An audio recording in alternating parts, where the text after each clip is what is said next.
better, but your opponents simply not playing it well. You're correct. There has to be a gap somewhere to be exploited. Of course, operator bans, we gotta do it every single time because that's how the cookie crumbles. First operator to fall is Dokkaebi, business as usual.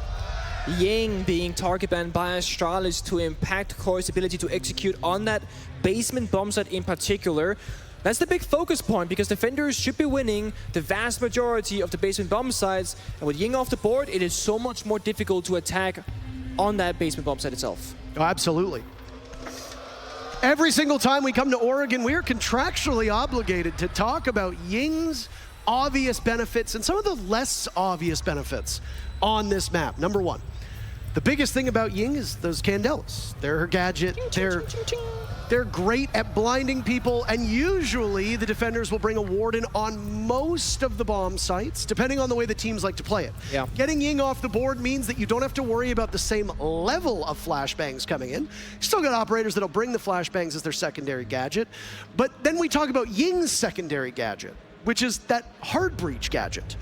If Kaid is banned, then Ying can open up 2 of the hatches when attacking downstairs. Yeah. Ying can open up a small portion of the attic wall upstairs if there's no bandit being brought. Because you're not gonna, you might bring a mute up there, but we don't see a lot of teams doing that as often anymore. So, No. And then on top of that, Ying just has a great gun, the suppressor on it with lots of bullets. She's a strong operator that impacts every single bomb site on this map disproportionately compared to the rest of the attackers. She's a solid ban, and it's not a surprise to see her gone. The only big surprise in this operator bans is that, again, Astralis, they're perfectly happy with letting Nuke go through. And that's one thing that most teams don't allow against Koi, because Cryan, arguably one of the best Nuke players in the entire world of Rainbow Six Siege, it's usually the target ban for the opposition. But Astralis, they're happy with it. And Koi, they did find one round of success on that Taylor's attack the first time around when Cryan got into the bomb site successfully. But after that, Astralis, they're on the watch, holding every staircase and entry point for basement, not allowing Cryan any space on the map. Now, Banks are a big map. It's oriented around the opening kills. Oregon, much more execution heavy. Wait, how? Shuttle's injured. Is that a spawn peek from Leon? Yeah, Master Door. Does he have impact? He has one in pocket, doesn't toss it out. Shuttle's bleeding out very quickly. I'd imagine he's trying to get to safety. Whether he's retrievable or not is anybody's guess. Doesn't have long left. He'll only be back with a tiny bit of HP. Yeah, this clock on Shuttle is just running out so fast. General's trying. He's coming for it. He's not going to make it. Oh, no way! He gets the save. Holy smokes. Now it's Iconic taking a lot of damage. Well, he has 1 HP left. Koi are wasting no time trying to stop this Astralis advance. Given what happened in round number 1 of Bank, saw how quickly Astralis get in the building, and now there's a down of their own. Forrest wants to secure. Oh, there it is, the old Assassin's Creed. What? And another as he cuts the head off a Spoit. Nah. They keep going as well. I mean, that's worth it if you're Forrest. You get 2 for the price of 1. Jackal's dead, but you've done the duty of the roam clear. You don't need the Jackal anymore. Now you're in a 2v4 because of it. Astralis not wasting any seconds when it comes to decision making. And Gids did a lot of damage to begin with. There's only a single point of HP on Iconic. It's now gone. Leon Gids could have another over towards Freezer, but Spiff, the spaceman himself, out of this world. Deepek in that same spot. Nice kill with the Supernova. Do not engage him at close range. Oh, J90 gets it done. The read. He goes to the flashbang expecting the swing because of it, because Deepek has no other option than to get blind to the corner or swing out on the offense. He prones on the floor with a pistol in hand and gets the round. It's another 1vx for Astralis. Beautiful opening. And sure, the card they traded back, but they lost so much from Forrest's play. Really well played by Leon Gids, especially at the start of the round. Had some difficulties over by Freezer. He's 1 HP as well. Oh. Yeah, that's... Yeah. He's saying what we're all thinking. Yeah. Shotgun close quarter, you gotta win those. And Deepek absolutely adores the Supernova Echo. It is not unusual to see him on that operator with that loadout. it's also just not usual to see Koi lose these kinds of rounds in the 1v1s. I mean, if you were to look at Koi and Astralis from Europe and North America, it's like they are very similar teams. They have great individual skill, great clutching capabilities, and they play a very team synergy-oriented style of Rainbow Six Siege. But when they're matched up against each other, it just looks like Astralis comes out ahead in almost every single aspect right now, at least in map number 1 and the first round of Oregon. It's unlike Koi to look like this against any other opponent.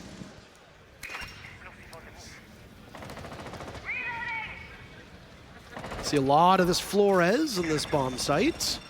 An undefended deployable shield now taken care of by Elbow. Koi, just as in that first round, very dedicated to holding off the site. There's a methodology to this laundry supply room site down below. Whether you want to turtle up, same with the bank basement. Yeah. You can turtle up down there. You can invest in a heavy roam. The crowd liked that one, but there's nobody up there for him to fight. Oh! Oh, well, that could have been real bad. That could have been an injury. Just lose a bit of HP, not a huge loss. Roam clear, of course, in the... Wow! Oh, okay. The cojones on Spoit and no trade potential for Astralis. They let Spoit get away. Do you know why Spoit gets away, Nick? Because he's the fastest operator in the game. Because he's the fastest operator in the game. Leon Gids gets taken down, and now Iconic over towards Freezer will run into Spoit. Koi really getting their licks in on Astralis as Deepek gets revenge against J90. With half the round to go, Forrest is the last one up for Astralis. I honestly really like the play from Astralis, right? Koi is on the offense, far off the bomb side, so 3 members that are nearby the site itself, they just hit it. Basement stairs, meeting hash drop, etc. And they try and fight it out on the bomb side, but the other 3 members of Koi, they are there to shut it down. Deepex, Yokai, drones as well, granting that information for Koi. They can make that decision knowing what's about to happen. And I mean, even if they got bomb side control, the diffuser, it's outside the building where Spike got the initial kill early in the round. It's gonna be a long minute for Forrest, or Koi can make it not a long minute for Forrest. It really depends. Do you decide to ego challenge in a 1v4? They're allowed 1 fight. I mean, yeah, and it's relatively routine for Koi here. Astralis had no chance of coming back whatsoever on that round. Forrest wanders into his demise. Though I will say this, if I'm Koi and I see Forrest in a 1v4, I'm still shaking from that bank. I mean, that's fair. I do believe that a couple of teams here at the Six Invitationals, they have this rule, quote-unquote rule, if you're in a 1v4, you're allowed 1 person to throw the round. Just 1. Because a 1v4 to 1v3, it's still like a significantly favorable position, whereas going from a 1v3 into 1v2 becomes much more difficult. You can only set up 1 singular crossfire instead of 2. So, if any team knows to throw bodies in these 1vx's, I know Koi scrims from talking to Leon Kiss and seeing his tweets, they often find themselves throwing some of those man advantages. Leon's always like, don't peek, please, hide in corners. Then Spoit's like, I need that montage clip, goes for it anyway. I mean, you've got 2 players on Koi who, in the past, have struggled. Not so much the past for Spoit, but for Leon Gids, definitely, and if you're Koi, hopefully in the past. I've had issues with just getting a little too cutesy. Yeah. With taking challenges that don't need to happen. I mean, it's happened at this event with Leon Gids. You and I even casted the match where we're like, this is like Team Secret Leon Gids, who decides to take every engagement on very valuable utility roles and loses those fights. His team's in a perpetual 4v5. Mind you, that was when Leon Gids was much younger, far less experienced. He certainly changed as a player in a positive way. I mean, the leadership from Leon, from being the young gunner to being the, not old, Cryan is way older, but being the leader on his team for these big players like Kento, like Spoit, like Deeping and Cryan himself. It's a huge role to fill. Up to the second bomb site we go. J90's got a target acquired. Kanto, though, on the roam is Solus. He pays goodbye to Spiff, still on stage. Literally and also in the server, Forrest is there to flush out Leon Gids right into his waiting arms. but he doesn't expect Cryan. Look at Koi, they're all over the map. Yeah, they're sprinting around, and it looks like the game plan is to not let them execute. Just fight them every single place that we get the opportunity, because if Astralis hits the bomb site, we lose the round. Speaking of the bomb site, where is Shuttle? He's in the bomb site. So is Deepek, though. Koi winning their engagements. Deepek puzzlingly looking away, but they hit all their shots. Koi takes the lead on Oregon. It's Koi's very first lead of this series. I was gonna say, yep, that very much is the case for them. I'm curious if Astralis is gonna change their attack in rounds to be more direct. Hit the side itself, not deal with the roam clear.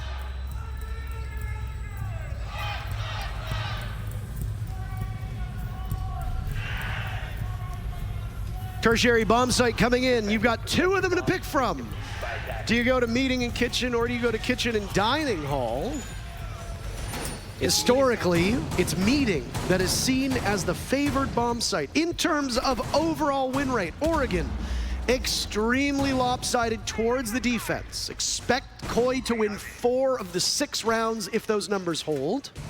So far, they're halfway there. Laundry Supply Room has been competing with the couple bomb sites as the most defender favored in the entire. Is there something? What are you laughing at? No, there's nothing. It's not broken. There's this Peter on our left with a little gesture. It's a wave now. Okay, hi Peter.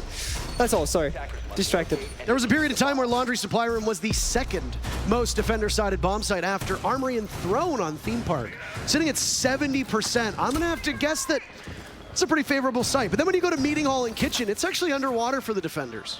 42% of the 26 rounds won by the defense. So the attackers have a good shout here.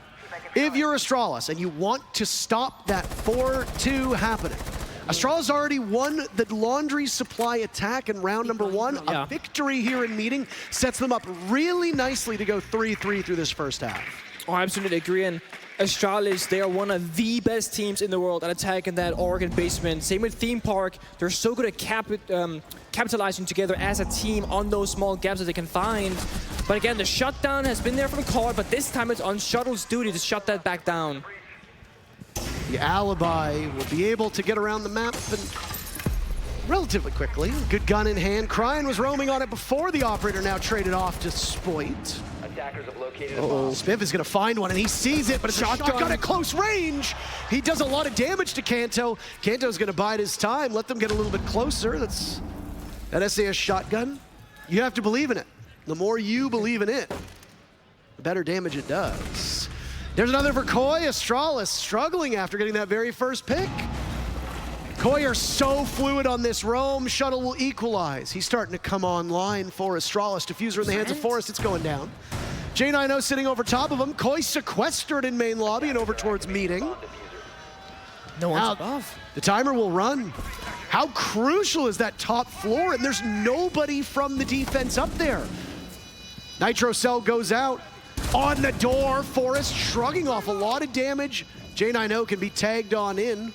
Do not lose sight of that diffuser. Oh. It's a 3v3. There's Shuttle to play from above. Kanto's retaking it. Diffuser at the halfway point. Deepek cannot do anything against J9O. Cryan is gassed to distract, and now he's behind the Kiva barrier. They have to rush in to pressure him, staying on it. Oh. But J9O gets in for the save, and we got a tie game again. Core playing it well, recognizing that top floor is step number 1 because they got to shut down that retake from up above. They get it, but the number is still favoring Astralis. They fight tooth and nail on the side horizontally. Kanto just barely winning that shotgun fight. Honestly, made a huge difference. But the bomb side, well, no one was there to stop the plan from going down.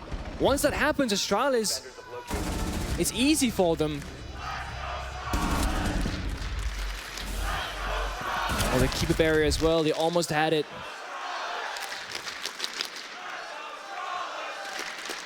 Ever so close, but you choose the right player of the two to go in and take that peak, because as you saw, Forrest was such low HP, that gas probably would have killed him. Yeah, that's a good point to note. You got J9O at full HP, so just send him in. just force into the gas. Yeah. Defender lineup looking similar to what we've seen before. But the attacker lineup has some new operators being shown, at least in Oregon. Not locked in yet. Not locked in yet. There you go. You got come on. There's 6 seconds. This is why you don't talk about it until they do it. But if you don't rush the side, we don't get to set it up, really. This is going to be in the bomb side without us really realizing. You got time right now to talk about it. You could say, wow, look, Forrest had played Blitz. See, look I had enough time. I have more than just 20 seconds. I wish he had played Blitz, but he's on the Thatcher. Alas. Sometimes you need more than 20 seconds to achieve what you want to accomplish. No shield. Oh, that's a shield, actually. But not for long. The same thing that's happened all 3 rounds. 1 deployable shield, 1 Rotero drone. And Leon Gids keeps putting up that barrier inside of Elbow. And, well, one of the 4 that are brought by J90 are used. I'd say that's great value for Astralis. I mean, it's incredible value. It's late. If you get to the late round stage, that backside is going to be so much weaker for the defending team. There's no backup. No. Oh, crying. No. It's the first bullet too. It wasn't the intent. It was just you just wanted to open up the window. Spoit, look at that crossfire established in small tower. Astralis just dealing with a lot of chip damage. Piece by piece, Koi softening them up for the execute. There's no real post-plant damage to be done other than maybe the impacts that are in the pocket of Deepak. So getting them low on HP, you don't have to worry about a nitro cell, you don't have to worry about the gas canister because that's just not gonna come, it's not there. No Finka, of course. We do see Finka being brought out occasionally, mostly for those chip damage scenarios. Like, they're gonna go for Hydra Parker, down the box to go. 3 members of Astralis. This is a cheeky play, and they all hit the deck. Leon Gids activating those smart glasses. Nobody from Astralis coming to blows with Koi just yet, but there it is. Leon Gids in this tight corner, taking damage, but he doesn't know from where. Through the soft wall, what a read from Leon Gids. Astralis' gambit is not paying off. Iconic's been smooth on his shots. If Astralis wants to win this one, they're gonna have to be a little bit better in these engagements. Iconic is on low HP, as is J90, so you don't want to put yourself in direct 1v1s. Play a bit safely. Flashbang goes by Spoit on Freezer. Both players from Astralis stacked up in the back of the bomb site. They have plenty of time to get onto the drone. But you know what's in play? A Solus. And Kanto Raketti can actually tell exactly where they're coming from when they're on those gadgets. Especially when J90 shoots away at the soft wall. He's the last one left. Iconic has been found and finished. Right by Elbow. Spoit doesn't need to do anything. That is the rest of Koi. Though Spoit could have been the one to take care of it. It's Deepak who gets the very final kill. Koi regained the lead. An attempt was made for Astralis to catch Koi off guard, but it was not successful. They might not have had the information on it, but they were prepared. The moment the hatch got popped, Leon instantaneously gets into a safe position, pops the gadget open, no flashes or smokes to work against the Warden, and finds 2 kills. Astralis doing a great job of just slowing things down. See if Koi starts swinging unnecessarily, but they don't. The discipline is there from Koi. They're respecting Astralis and their clutch potential due to what happened on Bank. Final defense now for Koi again. Based on the numbers on this map, you expect the defenders to walk away with a 4-2-1/2. We say that, but then we'll see a map that is historically extremely defender-sided. Yeah. Didn't we just cast an attacker-sided theme park the other day? We did. Things change. Oh my god. Depends on the comfort level of the teams, depends on the level of preparation, depends on attacker and defender bans. Those can also play a huge part. Oh, is that 3 Capcan traps in 1 door? At the top of White Stairs, Yep. it sure looked like it. Oh boy. Well, you're right. Even the individual team style, or play style from teams rather, how they match up. Astralis historically being known for a very good team at the execute, right? When you get the 5v5 on bomb side, Koi, very much the opposite. They're great at playing aggressive in the early round, and it's what they've been doing so far, and it's paying off. Spawn peaks, applying early pressure, finding those opening kills. The Diffuser being lost from Astralis time and time again. Strategically, Astralis is doing great, but then Koi says, meh, take this gunfight and then shut that plan immediately down. Yes, sorry, admin's here. Can I get a verification on the noise that they make? I want to know if Nick's noise is accurate or not. What is that? You sound like Waluigi. Look at that. They see the 3 Capcan traps, by the way. The game is up. And look at... Boop, boop, boop. Boop. Capcan's value obviously increasing. More that the clock continues to go down. Why? Because you don't have the time to scout any of this stuff. Leon Gids now disconnected from the overall defense. It's a Dorms defense for Koi. Astralis will need to flush Leon Gids out of tier 3. The only thing is they can't. There's not enough members there. You need at least 2 or 3 members for that to work out unless you get the gunfight. Then Gids is looking for it, but as long as he has big tower control, Astralis can only attack from master bedroom. Forrest is absolutely the type of player who's going to say, no, I got this, and then try it and die. An obvious concern. Doesn't take the engagement just yet. There goes some nades, and look at Forrest's HP. Yep. You were right. Good lord. He's still alive for now. It's got 1 line charge in pocket. Spiff, the first engagement, almost reducing Kanto Raketti to 0. Leon Gids gets the first pick. The remainder of Forrest is found out. Koi in great position to end this first half with the advantage that they need. All the while this is happening, Spiff trying to distract the Solus of Kanto Raketti, can't get it done. He loses a lot of HP in the process.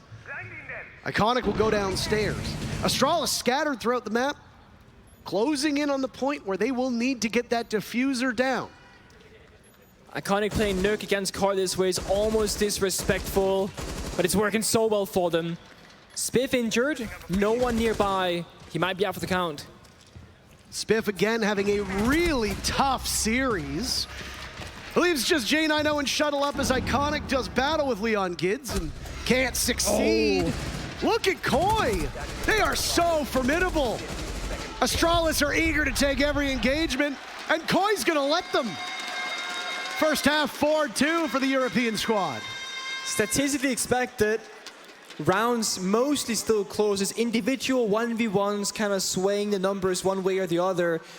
But now with the halfway point being met, the sides they swap. Koi will have to attack against Astralis setups. Things will change now. This bomb site really works to your benefit on defense. There weren't a lot of drones left. Even though the time was still there, Astralis didn't have a lot of those cute little buggies to drive around, gain information. I believe the memers on Twitch chat would say they lacked critical information. Yes, that is the one. First half in the books, tertiary bomb site, a meeting came out just 1 time. Laundry and Dorms played all the rest. In terms of opening picks, Koi almost perfect. Either getting the first pick or trading very quickly after. Yeah. Only 1 round did Astralis actually have an advantage. That was all the way back in round number 4 where they got the diffuser planted as well. It was one of the 2 rounds that they succeeded on.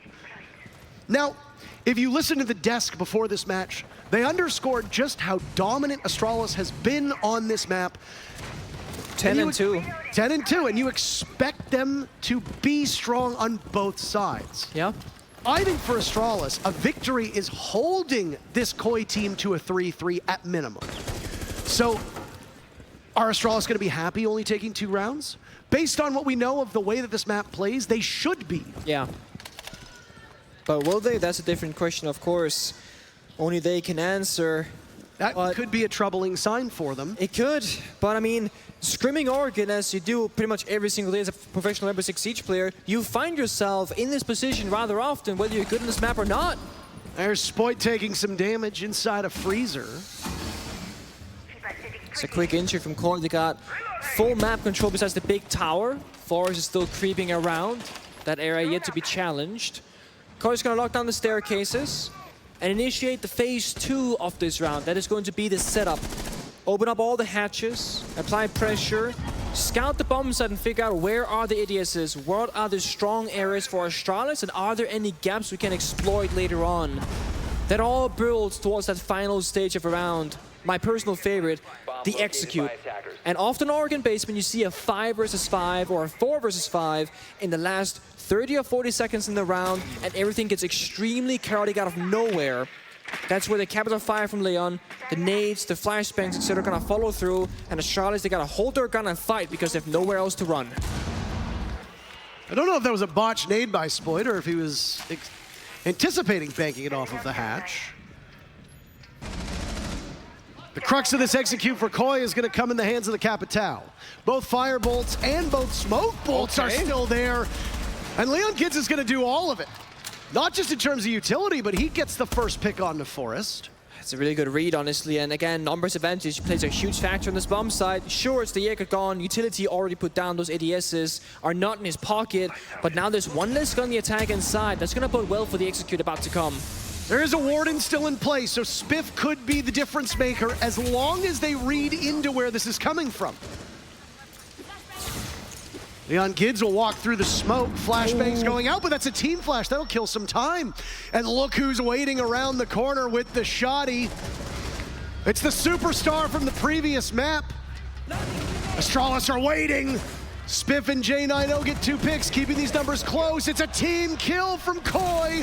J90 and Spiff last 2 left. And it's J90 to take some damage, but break on through.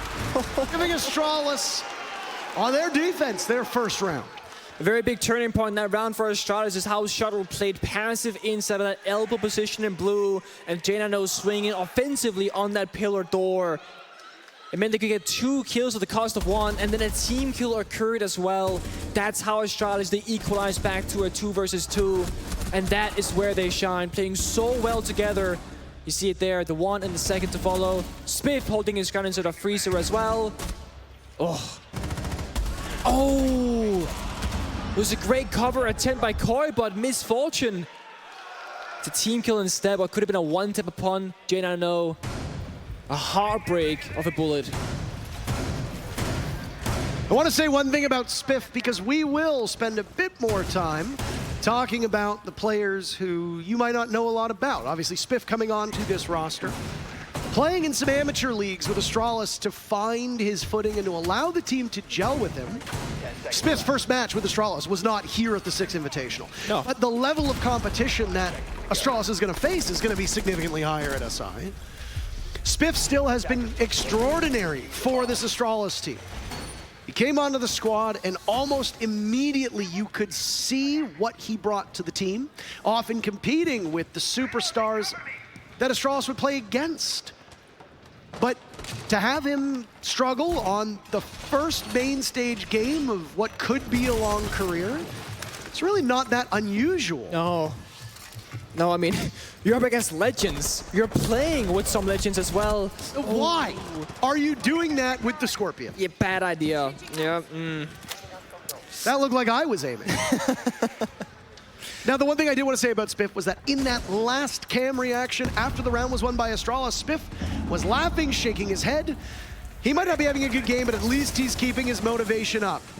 J90 is gone. First pick goes to Koi yet again. This is something that you've heard us say an awful lot today. Yeah. We have no reason not to expect it to continue. Forrest decides to take an engagement at a bit closer range, and it works out better for him than the first time. It's a sledge of Kanto removed from action. Okay, Forrest. Just redeploying the utility, why not? The first battle has been had, but Koi don't gain the map ground, and that's an important thing to note because sure, as an attacker, you can trade a 1-for-1, but right now, you're not gaining anywhere. Spot has 1 grenade left in pocket, there's a shield inside a trophy, you cannot go for a direct bomb site execute because this is the top stairs bomb site. You only have white stairs and then master bedroom and attic. And whilst Koi, they're nowhere to be found in any of those areas. They gotta fight their way through, preferably where Spoit is right now, but he has no support. Where is Cryan going to go on the Amber? That's what I want to know. Spoit drops. There's information towards the main door. Guzmat mine that was thrown out by Forrest earlier might not be something that can be pounced upon, but at least you know where somebody is, just like they know where Deepak is in the ground. Leon Kids is going to jump on in and then jump on out. Iconic will be frustrated by that one. He's also having a rough game. Look at that. Through the window, Leon Kids could have had a pick.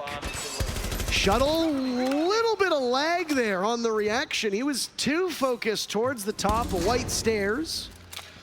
Astralis have a good idea of where 2 of these 3 players from Koi are, but again, where is Cryan?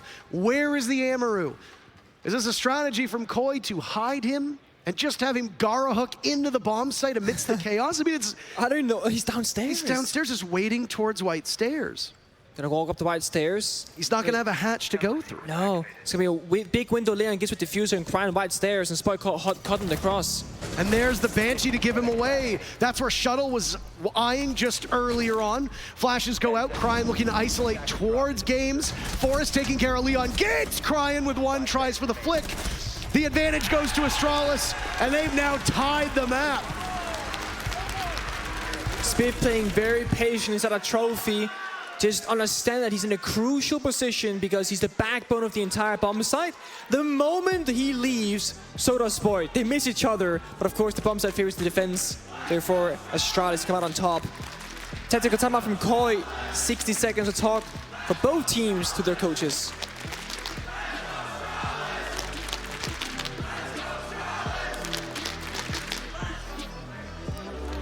I feel almost like it's a courtesy to be quiet during the timeouts now. During the group stages and then during the knockout stages that just ended, coaches were mic'd up. You could hear what they were saying. You could hear what the teams were saying. It's a lot more challenging to do that when they're on a main stage and there's an audience present. Either way, whether you can hear what is being said or not, I don't think there is any doubt that Meepy dominates that clock during a timeout. No, he has to. The value that he brings as a coach is heard in every single time that Koi decides to take that 40-second break. Maybe always has one key note to tell his players during the tactical times that we've heard so far. Something very specific, where he says, oh, these guys, they prone a lot, aim prone level, aim crouch level.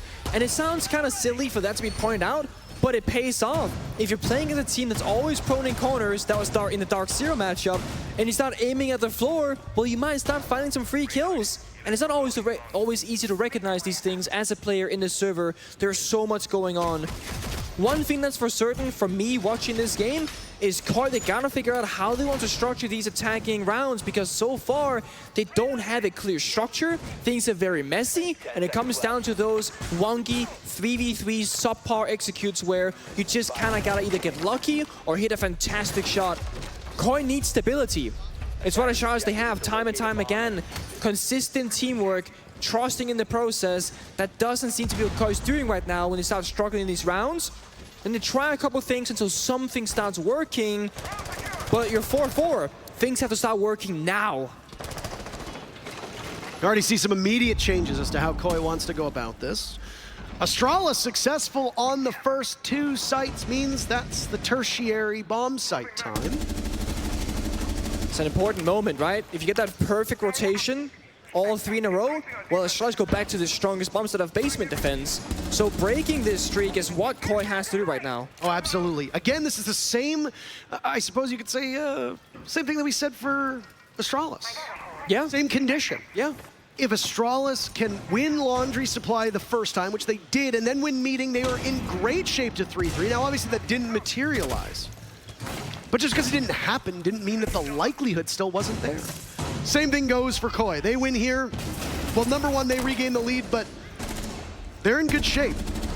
Wow. J90 decides to go after Spoit. What an angle that is. Koi with the first kill. Again, we're going to keep talking about this. Nitro Cell goes from Forrest. Misses, thinking that Spoit would be a little bit more aggressive, and the Nook paying off. This is why teams ban Nook against Koi. Cryan is incredible at getting in the building. Incredible at finding those openings. He's not the only one that's incredible. All of Koi seems to have found an opening from above, and Astralis, they're losing out. They're losing that map control. And it's now Koi doubling up over the last two players of Astralis. And Iconic wasn't a flank and was looking to be successful. Deepak drones it out a second time inside of Attic, and then Iconic has to drop. Forrest, same story. No one needs the side besides Iconic. He's gonna take this 1v1. Leon Gids is taking matters into his own hands, but nobody sees Iconic. He'll run into a position where from above, he needs to be very wary.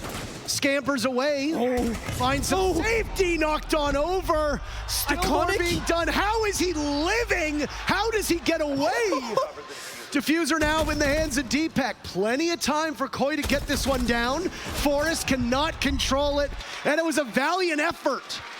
But Koi are just better in the clutch. They had too many bodies, and they take the lead back from Astralis. I can't believe Iconic lived for so long. I mean, the air jab as well? He gets out, but the round still goes in favor of Koi. And that's the round that they needed to win, because now they have this difficult task in front of them, the basement attack, where they had the 5 versus 4 last time with Leon getting that opening kill, but they couldn't make that work in their favor enough to actually win the entirety of the round.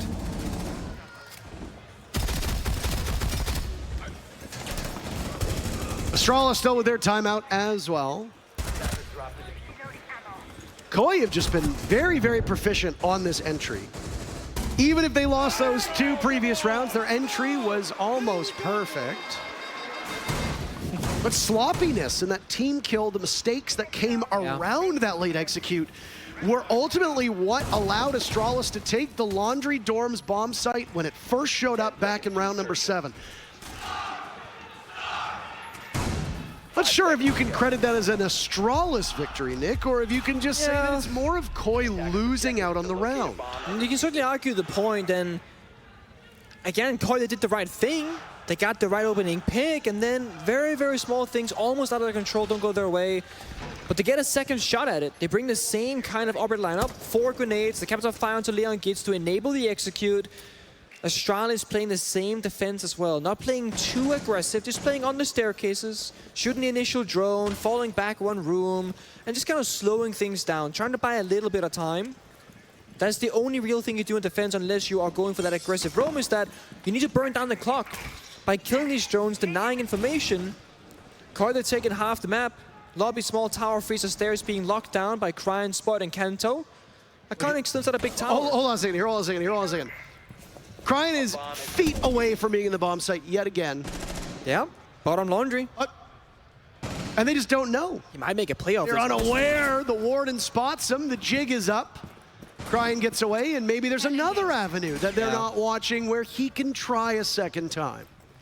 That is the scary part about the Nuke, and just the fact that he showcased the operator now means that they have to fear the entirety of this round. And it's why you gotta hold on to the staircases. It's why Ella even sees play in Pro League on the basement bombs out of Oregon.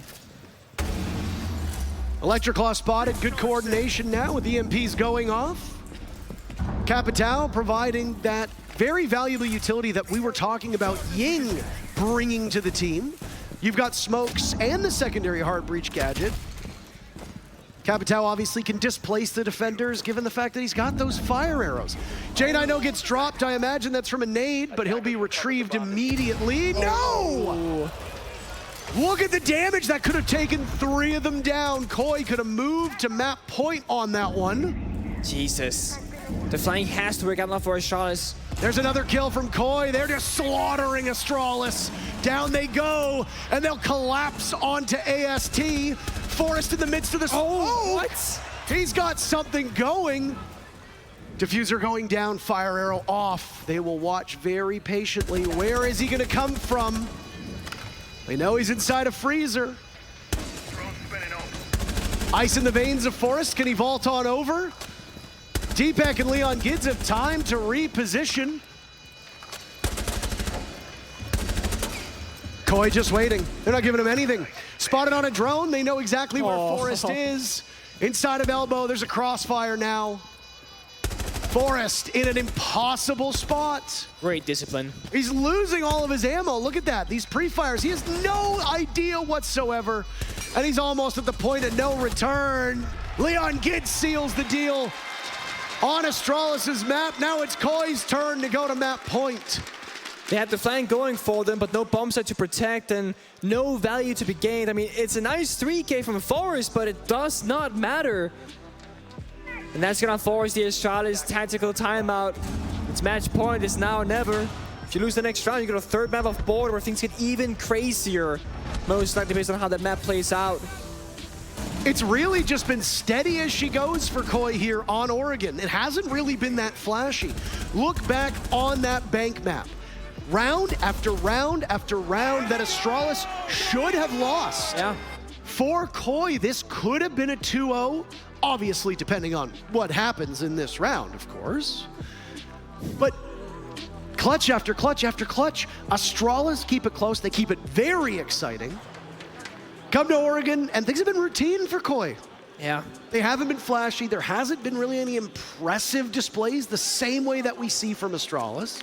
It's get in, get an early pick, get out if you need to, continue on with the advantage that you have. Yeah. There's nothing really that sexy about it. It's just routine siege. It's also about shutting down Astralis, right? Like, don't let them just run around the map like they own the place. Because honestly, a good attacking team, that's exactly what they're gonna do. They're gonna make it feel like, as a defender, you have no business being off the bomb side. And Koi, they're taking full map control in 30 seconds on the basement roam. And I'm actually surprised to see that Astralis will return to this bomb side again, with how things are shaping up. They got the Goyo, sure, but it's not like time is a problem for Koi. They're executing with 1 minute and 30 seconds left on the clock. I'm more surprised that they aren't roaming heavily aggressively and trying to shut down Koi, because they're playing for the execute now. So many rounds that could have gone in favor of Koi. Not just on map number 1, but now here as well. Uh-oh. It's happening. The Blitz is locked in with the Lion. And the Nook. And the Nook. This could be a very quick end to Astralis on Oregon if they are not ready for it. There is no Warden. That is a massive concern. Yeah. Smokes in the hands of the Blitz. Flashes that will go out as well. Rotero drone to scout in and gain some information. Shuttle missing out on it. And now there's elbow control for Koi. That's an excellent start. Both of these teams really haven't struggled to get that elbow control. And look at what this single Rotero drone is gonna do. Value. Huge value. 2 Goyo cannons as a Banshee and the door. The thing is, it's not going to be a rush for Koi. They're gonna set things up a little bit. It's gonna be Spot hitting the main stairs, Crying sneaking around, 2 gas inside of blue. They can go at any moment's notice when they want to. It's gonna be Leon Gitz on the Blitz, of course, leading the charge. But they want to get all the pieces in the right position first. Make an informed decision instead of rushing blindly. Again, this is match point. You gotta make the right decision right now, otherwise you lose that initial lead of 2 rounds. Cryan is in, being guided by a drone. There goes Forrest. Things starting out so well for Koi to push us to a 3rd map. Off-site, Forrest not making any real noise. That's troubling. Rest of Astralis looks bunkered down in the bomb site. They are totally bunkered in. This is where the Blitz starts to shine. Has 2 smoking nades in pocket as well. You got the Lion charge to keep people in place. And to make things even better for Koi, they got 1 minute and 20 seconds to just keep figuring out what the bomb site actually looks like. Astralis has gone this entire half without getting the first pick. They have trailed in every single round. No trades either. That allows Koi so much time to just recalculate. Okay, we got an early pick. Where do we go next? Well, they're going blue, Parker. Smokes are gonna go out, and then Leon rushes on in. There's the Lion, down goes Spoit, and now it's Smoke, but Shuttle wins the duel! That's not supposed to happen!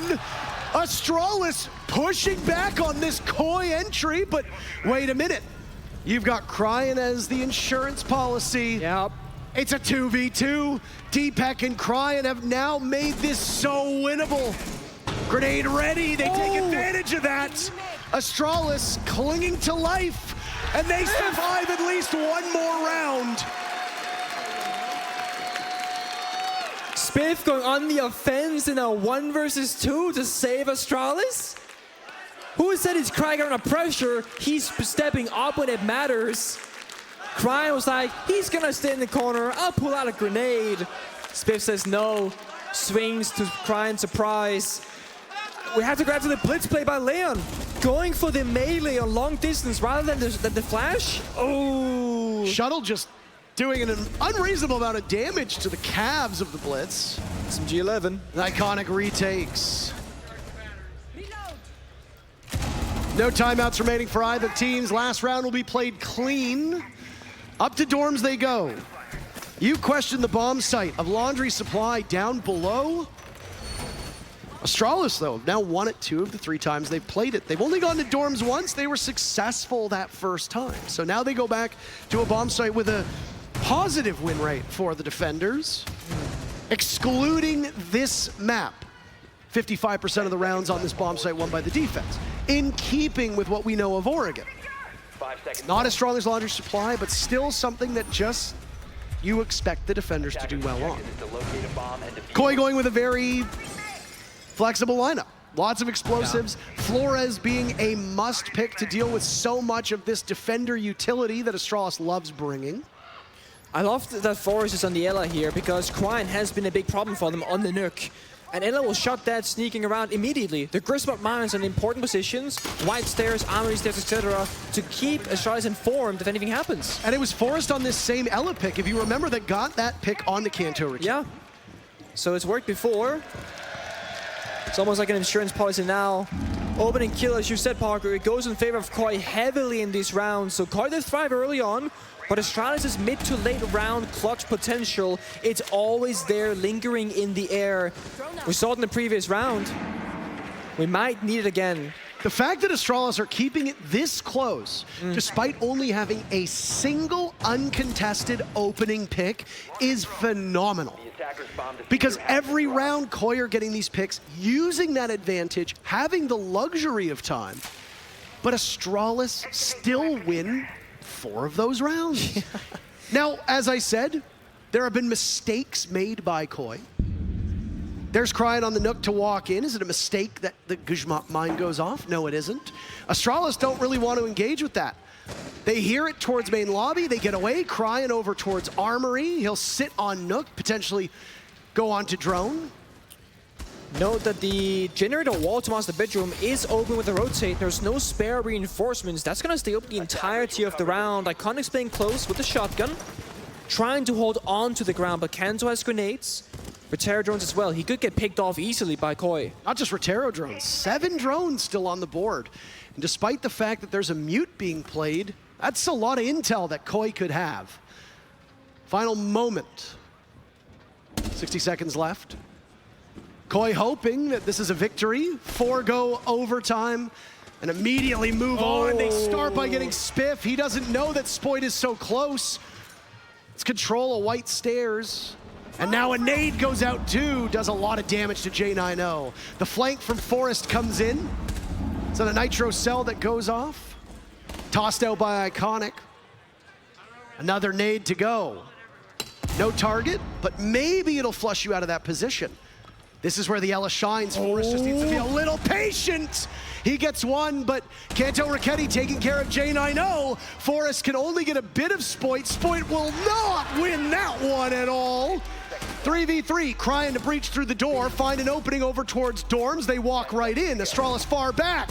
They've lost numbers and they've lost only Forrest remaining, who's boxed out of the bomb site by Cryan. This is such a tough duel. Deepek on the diffuser going down, and Cryan will send us to a 3rd map. All the way. That's what's needed.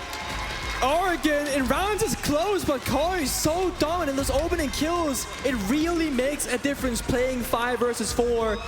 And we saw it right there. They take it on 2nd map of Oregon. 10-2 to 10-3. Streaks remain to be broken. Excellent performance from Koi. Not just here, but again on Bank. That first map, if you don't have Iconic clutch, not once, not twice, if you don't have shuttle clutch once, this is a 2-0 for Koi. Yeah. So a mental reset for Astralis.